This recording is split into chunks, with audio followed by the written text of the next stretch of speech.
9 बजे के नवरत्न शेयर्स कहां पे हैं और उसको लेकर एक्शन कौन से काउंटर्स में देखने को मिलेगा। शरद अब हमारे साथ जुड़ चुके हैं पूरी लिस्ट लेकर। वेरी गुड मॉर्निंग शरद, बताइए। गुड मॉर्निंग सृष्टि। तो सबसे पहला group of stocks IT stocks रहेंगे और यहाँ पे दबाव देखने मिल सकता है। एक्सेंचर के जो नतीजे आए हैं रिसेंटली तो वो कमज़ोर आए हैं और जो गाइडेंस है वहाँ पे कट आई है। सेल्स ग्रोथ गाइडेंस कट हुआ है, 1 से 3% का ग्रोथ का अब अनुमान है, पहले ये 2 से 5% का था। एबिट मार्जिन गाइडेंस में भी कट आया है, उसके कारण ओवरऑल मार्केट्स में 9% की गिरावट और एडीआर और जीडीआर में प्रेशर भी आई है। ये गाइडेंस कट का इम्प्लीकेशन यही है कि जो डिमांड पिकअप है वो डिले हो सकता है, दूसरे तिमाही वित्त साल 2025 में आ सकता है। प्रेस्टीज एस्टेट प्रोजेक्ट्स में भी पॉजिटिव न्यूज़ फ्लो है। अब उन्होंने एनसीआर में भी अपना फोरे कर लिया है। ऑलमोस्ट 63 एकर्स का लैंड का एक्विजिशन उन्होंने किया है। 1 करोड़ स्क्वायर फीट का प्रोजेक्ट है और लगभग 470 करोड़ का इन्वेस्टमेंट है। हमने ये ट्रेंड जो है ऑलरेडी देखा हुआ है, क्योंकि शोभा ने भी प्लॉटेड डेवलपमेंट में आ गए, पूरा वंकरा भी एक्सपेंशन कर रहे हैं और इम्पोर्टेंटली जो लास्ट ईयर ओबरॉय रियल्टी ने भी एनसीआर रीजन में फोरे किया था। तो जो नॉन एनसीआर डेवलपर्स हैं एनसीआर के रियल एस्टेट अपसाइकिल के कारण जो है पार्टिसिपेट कर रहे हैं और अपने नए प्रोजेक्ट्स ला रहे हैं। टेक्समैको रेल 250 करोड़ का क्यूआईपी इशू खुला है, इंडिकेटिव प्राइस 6% डिस्काउंट पे। वही भारत डायनामिक्स पे फोकस करे तो कंपनी ने इंपॉर्टेंट अनाउंसमेंट की है, जहां पे बोर्ड ने शेयर स्प्लिट अनाउंस की है। अगर आप 1 शेयर होल्ड करते तो आपको 2 शेयर्स मिलेंगे।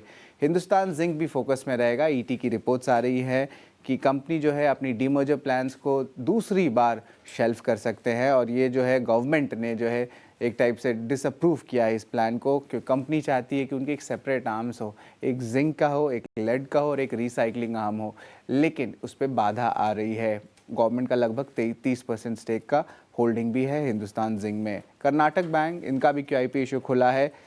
हिसाब से बोर्ड की जो अप्रूवल आई थी वो 600 करोड़ तक की थी, लेकिन एग्जैक्ट अमाउंट नहीं आया है। फ्लो प्राइस लगभग 231 रुपीज़ पर शेयर का है, जो 5% तक के डिस्काउंट में सेबी नॉर्म्स के हिसाब से जा सकता है। इंटरग्लोब एविएशन का आज इम्पॉर्टेंट दूसरा फिजिकल मीट है लिस्टिंग के बाद, 10 बजे से शुरू होने वाला और उनकी जो कमेंट्री होगी स्पेशली कंपटीशन को लेके, पायलट फैटिग को लेके और उनके इंटरनेशनल एक्सपेंशंस क्या हैं, इस पे बाजार की नज़र रहेगी। तो हमने 7 स्टॉक्स तो डिस्कस कर लिए।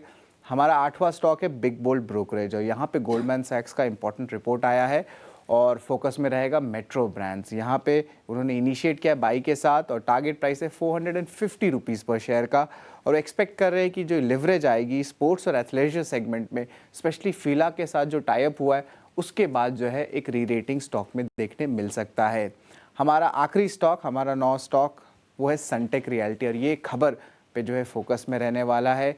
इनका ऑलरेडी मैं बता दूं, बॉम्बे में नेपेंसी रोड प्रोजेक्ट ऑलरेडी उनका चल रहा है और बातचीत चल रही है कि जो बाजू वाले जो लैंड है, जो एडजेसेंट लैंड है इस प्रोजेक्ट के, उसको भी वो अक्वायर कर सकते हैं, यानी कि अपने प्रोजेक्ट को एक्सपैंड कर सकते हैं सनटेक रियल्टी में अपने साउथ बॉम्बे के एरिया में। ऑफकोर्स जो इनके बैंड्रा और नेपेंसी रोड के प्रोजेक्ट्स हैं, इनके लॉन्चेस भी एक्सपेक्टेड है कि सेकेंड हाफ FY25 में देखने मिलेंगे।